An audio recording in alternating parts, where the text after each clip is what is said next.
This presentation is with Stephen Ward from VyFinance, and he's going to give a little bit of an overview of the project and progress update of where the project is at the moment. It's gone through an ICO, it's raised capital for future development as well, and has formed a whole lot of different partnerships in the Cardano ecosystem as well. So it's pretty interesting of where everything is at the moment, and more development is coming around the corner.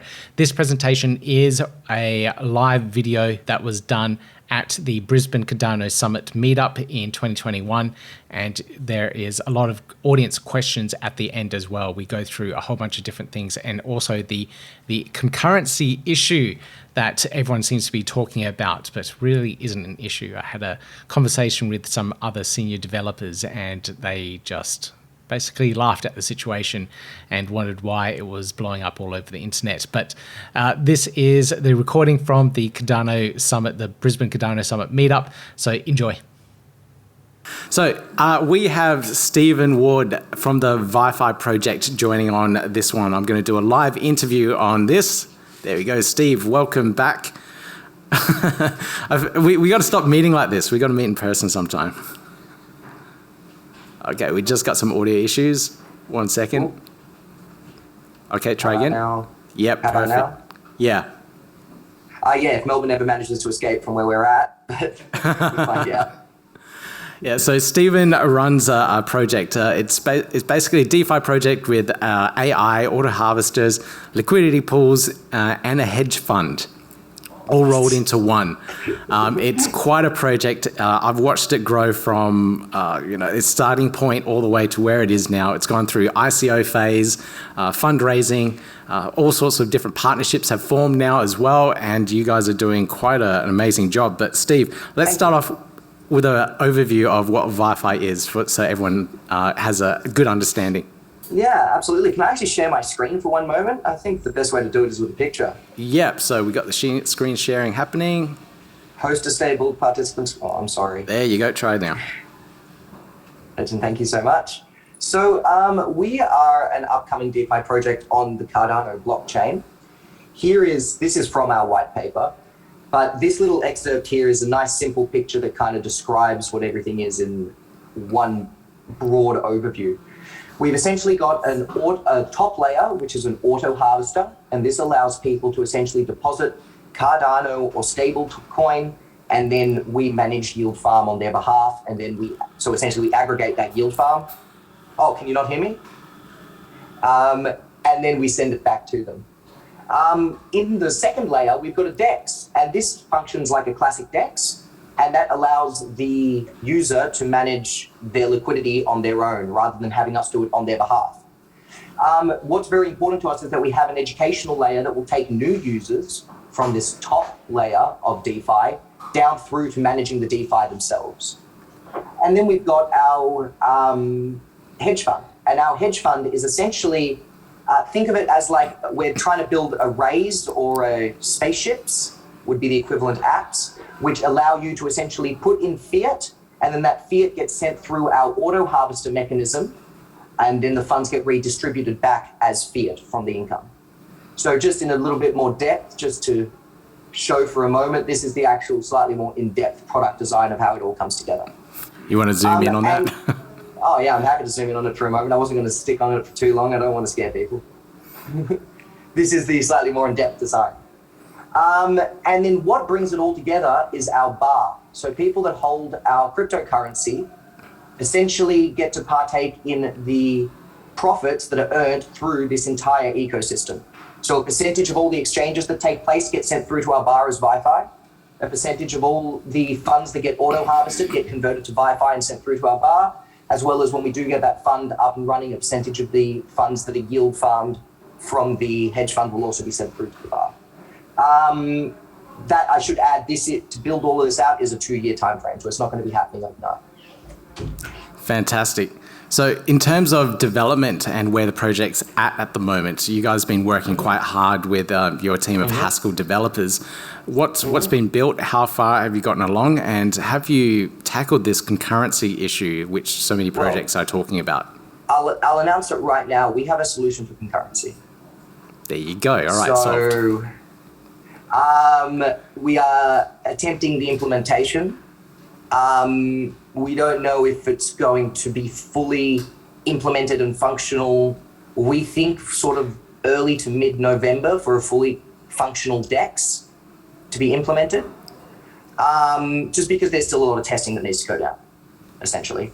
But yeah, no, we can actually announce that we do have a solution for that. So concurrency actually isn't the biggest thing that we're worried about right now. The biggest thing we're worried about right now is the 16 kilobyte issue. But I should add that we think there may also be, we think we've also found a solution to that. So essentially there's solutions to everything. And because we've been working as a group with a lot of projects trying to figure this out, we are actually coming along leap and bounds, which is great. Fantastic. So you're progressing along, and we should be able to see something in November. Like, is it physically see something on Testnet or something, or a little bit later after that? We're hoping to have Testnet in October. Oh, right. Okay. At least some form of Testnet. We're hoping to have some form of staking by late October. The thing that we're waiting on now is the Plutus backend, which is something that would allow. It essentially allows the front end of websites to speak to the back end of the smart chain, of the blockchain. Wow, what words? To speak to the back end, or the actual smart contract. That's where I got smart chain from. And we can actually build something akin to this ourselves. So we are looking to attempt to do that with something smaller than DEX to begin with, and begin with hopefully a launch of our farms. That will be staking options, so staking pools, right? Yeah. We're hoping to have that up by late October. It may be early November. But yeah, it's all definitely coming along in bounds, I'll tell you what. Right, amazing. So recently you guys had a ICO, the traditional token raise. How did it go? What was the tokenomics behind it? I think a lot of people had questions why it was priced where it was. How did you go about it? It went fairly smooth, and can you tell us the results from it? Yeah, absolutely. Well, we'll start with the results. We were able to raise 1.2 million ADA. That was in total value, as we did raise 4% or so in stablecoin and BNB. And then the tokenomics behind it, we've actually got a bit of an interesting tokenomic behind our ecosystem. We have a max supply of 450 mil, but that's the max fully diluted supply. We intend to be farming that out to our liquidity providers over the next 8 to 10 years. In fact, I'm going to be releasing the emission schedule early next week. So I'm a fair way through designing that. Our initial supply for the first year will be around the 40 million mark. And essentially imagine it being a function that is asymptotic at the actual point. It's asymptotic to the point at which the integral is equal to 450 million. But essentially it approaches that function, right? Yep. So it approaches that total limit, and then there's essentially always, we're never actually going to hit that total supply being released, right? I think effectively it will reach that point in about 50 years. 50 years?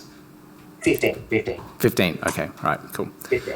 All right, so in terms of partnerships and other projects that you're working with, I've seen like a lot of announcements recently. Can you tell us about the partnerships that you're building up with other DEXs, other projects that are building on Cardano? Absolutely. So at the moment, in the last week, we've announced 3. That's 3. Cardax. Yeah, we've had a big week. Cardax, ADAOZ, and don't forget the one that I did last night, MinSwap. And these are 3 fairly large projects in the Cardano DEX scene. The partnerships that we're organizing work twofold. First, it's making sure that we can have a functional ecosystem, DeFi ecosystem when Cardano launches. So a user could take VyFi to MinSwap. They could put it in a VyFi ADA liquidity pool on MinSwap and then farm Min on their platform, right? Through the VyFi token. Or similarly, someone could bring MinSwap token to the VyFi platform, and then they could put it into our liquidity pools and they could farm VyFi. So that interoperability is what makes a healthy DeFi ecosystem, right? And furthermore, we're working with each other to be able to assist in the construction and the difficulties that arise from being projects in this space. Such as the concurrency issues that yeah, absolutely. Well, it's actually interesting. No one really helped anybody with concurrency. Everyone was pretty quiet about that. Yeah, interesting. Everyone's kind of come to a solution now, so we're all feeling pretty confident about that. And now that everyone's feeling more confident about that, it feels like people is just starting to talk more. I don't know. I feel like everyone felt like they were in a race to try to beat the last person, to try to beat out the other project. But now that they've realized that we've all got to wait on the back end and everyone's solving it anyway, we've all kind of just gone, well, I mean, we're all kind of just waiting. Guess it wasn't that hard. Yeah. Or maybe for the smart engineers that were working on it. It was hard, but it was basically just doable. It was more doable than I was expecting. Okay. So when can we start staking Wi-Fi? And look, as I said, I'm sort of hoping late October, early November.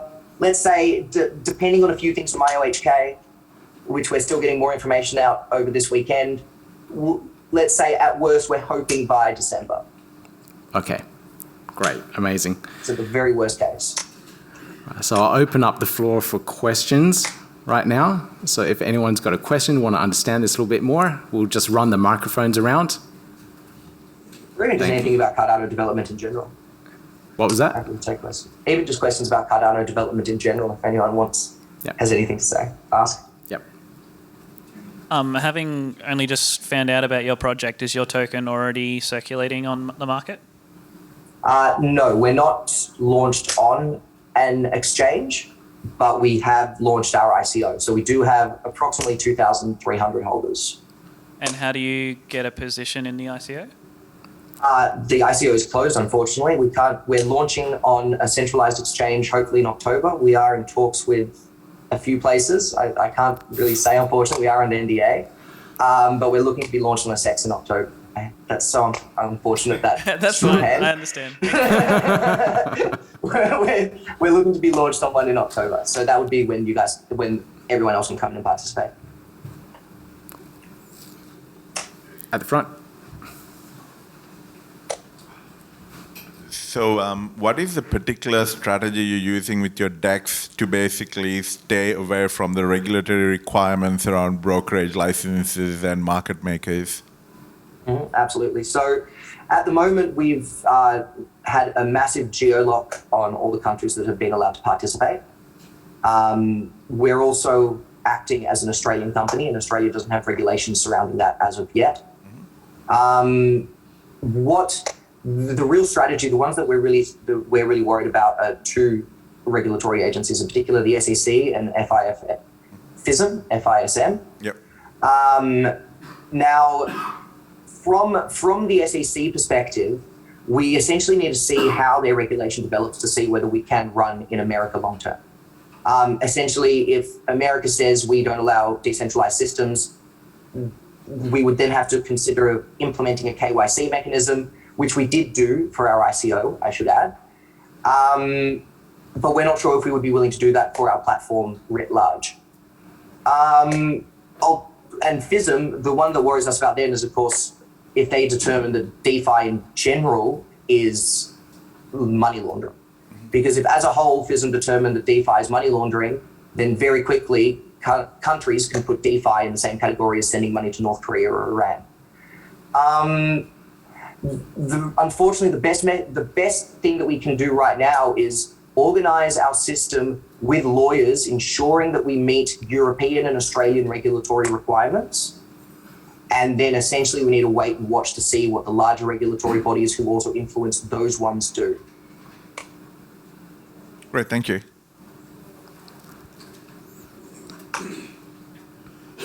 Any more questions? All right, I'll check the YouTube stream. Hang on.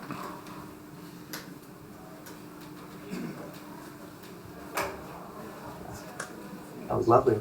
The one thing I would also just like to talk about, because this is the part that we're most passionate about in this project, is that actual educational layer that we are building. So the principal reason why us as a team went onto Cardano was because we really wanted to take the opportunity, as Cardano is looking at implementing themselves into new markets, to be able to bring these users that have never been banked and never actually had the opportunity to interact with the financial system before and introduce to them this new way of banking. I think it's a really long stretch to think that people who have never once used a depositing account, for example, are going to be able to come online and functionally be able to use a liquidity pool and manage impermanent risk and be able to look after their money in a way that avoids scams. In fact, Nigeria is the country with the highest rate of pyramid schemes in the world. Now, if we're looking at bringing that market onto the cryptocurrency scene, they are a very at-risk population that I think need the assistance to be able to interact with these systems effectively. So what we're really excited about and what really drove our design in this two-layer system was to be able to give people the opportunity to be taken from having someone assist them with that management and having someone show them these tools all the way through to them being able to do it themselves. And it's that learning layer that is really what motivates us as a business and as what we're doing. It's what is our core philosophy, is to try and help people engage with these systems. And Cardano was the perfect blockchain to do that with. Fantastic. Yeah, I'm looking forward to that learning management system that you guys are going to put out and all the content. You teamed up with someone in particular? Yeah, no, I told you that, but I told you that in confidence. I didn't mention any names. No, you didn't. You did well. Yes, we might be integrating our LMS into some fairly large projects that are looking to create and build connectivity throughout the third world. Cool. I have another question, sorry. If having a general conversation with someone who's interested, like if I'm interested in your project and I had to describe it, what could you most compare yourself to in other projects in like the Ethereum network? Absolutely.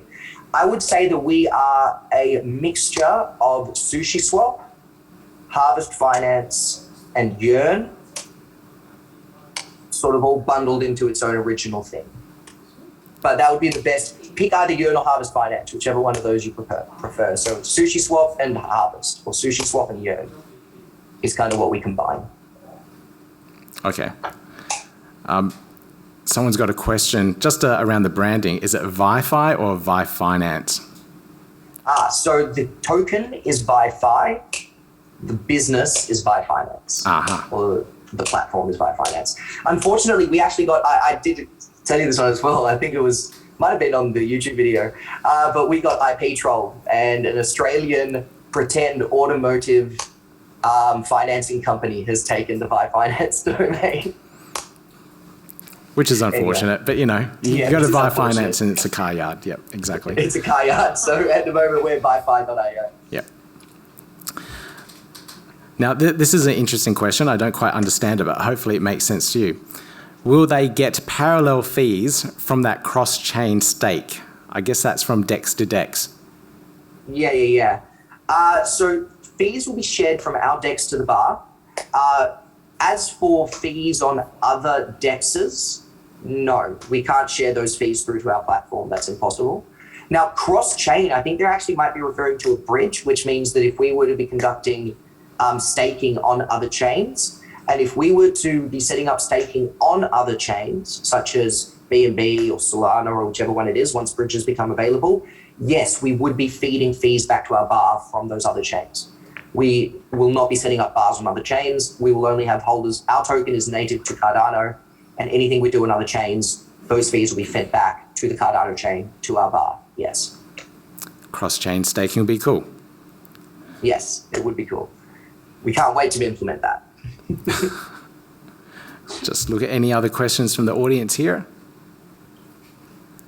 Another one at the front, microphone.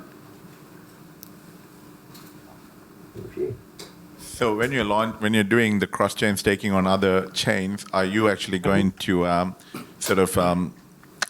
like essentially split your Wi-Fi supply onto native tokens on other chains? So how do you plan on doing that? Yeah, absolutely. So that does depend on the bridging mechanism. At the moment, they haven't actually developed the ERM for Cardano, so you can't bridge Ethereum just yet. Have you ever heard, I'm asking a question back at you. There is a company called, or a DeFi platform called VyFinance. Mm-hmm. They've developed a fairly intricate model for cross-chain staking and also sharing farm across chains. Also, PMON, so Polychain Monsters, has done a bit of work on cross-chain farming as well. We would definitely be looking at having a native token, our token, that is limited in supply, and any bridging that we do would not be increasing that supply. In other words, any bridging, it would remain a CNT that's wrapped onto another chain. But I don't close the concept of us using another token that we may produce, such as a VyFi, that would be the wrap token. I don't know, such as a VyFi 2 that we would need to use as a utility token if we were to produce a DEX on another chain, for example. But it really depends on what that utility looks like and how we're developing ourselves moving forwards. Whether we're developing just staking or if we're actually looking at developing new DEXs across other chains. For example, there's 2 new chains that have come up that are already talking to us about opening up the first DEX on their chains. We haven't come to any determination as to whether we'll do that or not. But it's those kind of things that we kind of have to look at as we move forwards. And as to whether they'll even be under the VyFi name, they may be something else. You know, there's so many open questions there. I'm afraid, Matt. I'm sorry I couldn't give you a clearer answer. Perfect answer. Cool. Thank you, and best of luck with all the cool things you guys are doing. No, thank you so much. Right, we've got another question here from YouTube. Do you have any visual layouts yet of the dashboard or anything? Yes, we have some visual layouts of the swaps. Next week or within 2 weeks, we're gonna have. I've got a meeting with my UI designer actually right now after this, or in a few hours, I should say, not after this. And we're going to be going through the first actual live example of everything running. So the actual full UI should be up within the next 2 weeks, I'd say, for people to sort of grind into or look into. We're going to make it a bit of fun. We should be able to actually have you go to our website, log in with a NAMI wallet, and then you can actually play around with it having logged in with the NAMI wallet, so you can really get a feel for how that works. So you did decide on NAMI wallet as your Web3 wallet? Well, that's not decided. That's the only one that we can do it with effectively at the moment. Yep. And even that isn't the most effective in the world. There's only limited information you can send between the NAMI wallet and the blockchain. But it does allow that user experience of logging in, having that Web3 connect, you know, and actually feels like you're logging into a dApp. Great. Which is what we're excited for. Okay, we've got a question at the back. As for staking rewards, what can a VyFi holder expect from initial staking when it first starts, as to what you'd find as a median average? So I think the best way to describe this is, because that's really difficult to answer if we don't know what our TVL, total value locked, will be, right? And we also don't know what the value of our token will be at any point in time, as the value of the return is a mixture of how much your token is worth combined with how many people we're splitting it between. So that's a function of the total value locked. The values that we're aiming for at launch on our initial pools are somewhere between 60 and 100% per annum. But that's not our liquidity pool farms, they're our staking pools. Our liquidity pool farms, we would want to be targeting around 180% as an initial release. I've never been a big one for those DeFi platforms that go, you know, start off with 7,000% and then instantly just get wiped clean because they're just pumping too much token. And our supply is actually rather limited. 450 million sounds like a lot, but it's actually, if you look at it, for example, with Pancake has minted 200 million tokens in the last year. So that means that Pancake supply is, in just the last year, is essentially just half of ours, right? So that gives you an idea for what we're targeting. Where it's actually going to wind up, that's anyone's guess. Cool. Got a question at the front? So I'm not a developer, so giving a non-developer answer would be appreciated. But back to this concurrency issue, is it literally that Haskell was shipped with a concurrency bug, or is it simply that non-Haskell developers just are approaching this from the wrong angle? I would actually say it's neither of those. It's more of a inbuilt requirement of Cardano's logic, right? The way that Cardano works has concurrency in there. That isn't a result of Haskell, no. That's a result of the EUTXO model, so the extended UTXO model. And I'll try to avoid sounding like a developer here, but essentially the reason people had trouble with it was because it's new technology. So no one had ever had to deal with this model before, and no one has had to do an implementation of this kind within this new model. So essentially we just had to figure it out. And people have figured it out. I've got a question from YouTube here. So when you open your DEX, will you be taking KYC? So is KYC on the DEX? No. Cool. No, certainly not. And that's what I was saying earlier when the fellow asked me about regulation. It is always a fear that the SEC might turn around and say all DeFi projects must contain KYC, right? And we really, really, really would rather avoid having a subset of our users have to use KYC, because we don't think that's fair to have it differentiated between one set of users in one country and another set of users in another. These are all issues that, as I said, we're going to have to wait and see how they develop, because if at the end of the day it's a choice of not having a business and having KYC, then we might have to do it, right? But it's definitely not something we want to do. Okay, there was another question. Yep.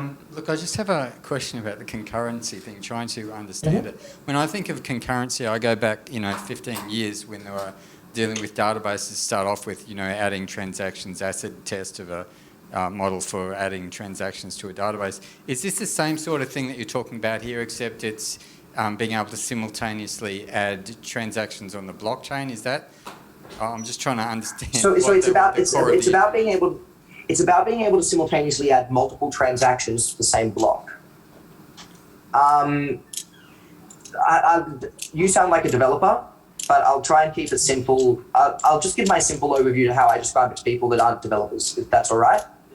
In Cardano, you can think of the blockchain is set up a little bit differently. It doesn't actually keep track of the currency itself. It keeps track of the UTXO, which is essentially a promise. Think of it as a promissory note for the currency, where the currency has been promised to. Now, when I send an asset in Cardano, I can't just send an asset. I have to send it with a promissory note of this ADA. I have to send it with an ADA UTXO, right? So it essentially has to say that because I'm not keeping track of the ADA itself, I'm keeping track of the promise of the ADA. I essentially have to, when it goes forwards to the next wallet, I need to have something that links that asset to a promissory note. Now, the issue you have is that you can't have multiple of these promissory notes on the same block. Well, you can. Actually, that's wrong. You can, but it's difficult to do. And the concurrency is that if I'm trying to send one asset, but 6 instances of it on the one block, it essentially just says to me, I'm sorry, that's too many UTXOs going at once for this one asset. And then it doesn't allow it. Now, I didn't deal with databases 15 years ago. I don't know if that has any relationship to the issue that you were describing. Does it?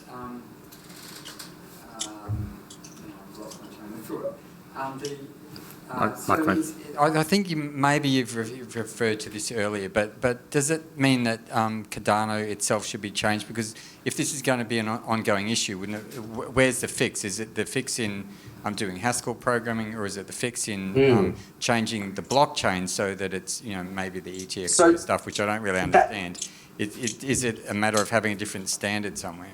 I'm just that's a good point. That's a good point. So the best fix would be a hard fork.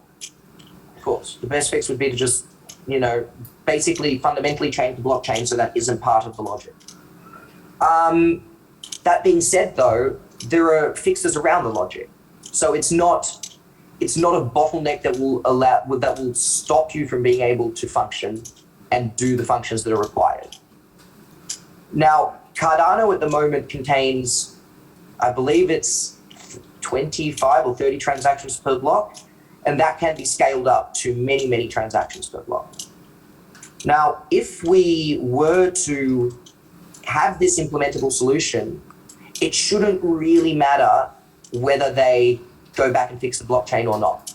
Essentially, they just pushed that work onto us, the projects that are building on their blockchain, right? Because we can do it, but instead of them doing it from fundamentally fixing the problem, they've just made us figure out how to work around it.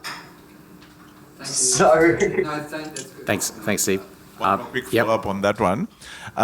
So a couple of questions really. Like when you the solution that you guys have, is that going to be open source and shared with everyone else? Is it going to become like a core library that everyone uses? And the second question, I don't know if... Yep. Yeah, please. Yeah, and the second question is what is the decision behind implementing it in this way? Obviously they are putting a lot of formal verification and planning into designing the technology. Did they do it for a specific benefit, or was it an oversight? So do you have any visibility into the circumstances under which this came to be? Yeah. So I'll start with the first one. We would expect it to become a core library, yes, and we'd expect it to become a core library fairly quick. We're not necessarily sure if our version of the implementation is going to become the standard version of the implementation, of course. But as far as I can gather, most of the implementations are looking fairly similar. As for, was this a bug of some kind? No, this was part of the... Cardano was originally designed 5 years ago, or 5 years ago.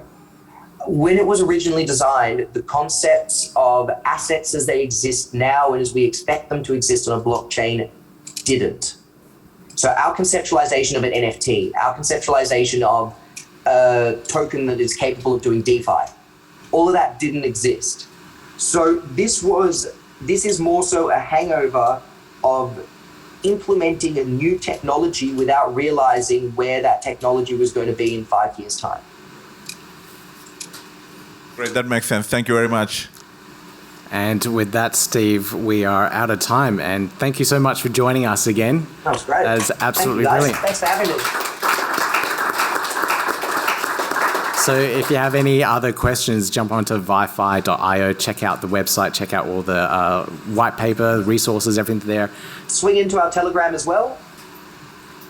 Yep, and follow on Twitter because you'll be able to check out when that announcement is, when the testnet, and you can start playing around with things. All right. Stephen, thank you so much, everybody. Have a good day. Now, if you haven't yet checked out all the links for the VyFinance project, and if you managed to get in on the ICO and grab some of those VyFi tokens, congratulations. I got a little bit, not too much, but at least it's a little bit something. I'm looking forward to seeing the platform in action, and I will do a proper review of it as soon as it's up and running and I get my hands on it, so you can learn how to use the platform and find out exactly how staking and all that mechanics behind the VyFi project actually works. All right, if you enjoyed this video, there are many more videos that are coming up from various events in the Cardano ecosystem that we are a part of. We are running multiple meetups around the Brisbane area. So we're doing meetups in Brisbane and the Gold Coast, and they'll all be recorded and broadcasted as well. So make sure you keep an eye out for that. There is a playlist in the top right-hand corner that you can get to, and you can find out all the event recordings there. All right, so the next one. Yeah, gotta do it like that. You've been listening to the Learn Cardano podcast. Gotta get it hype. Crypto is what we like, but this is not investment or financial advice. Gotta do your research, cause it's risky. We know it is. This show is educational and it's informative. Crypto's the future, really, it ain't no debate.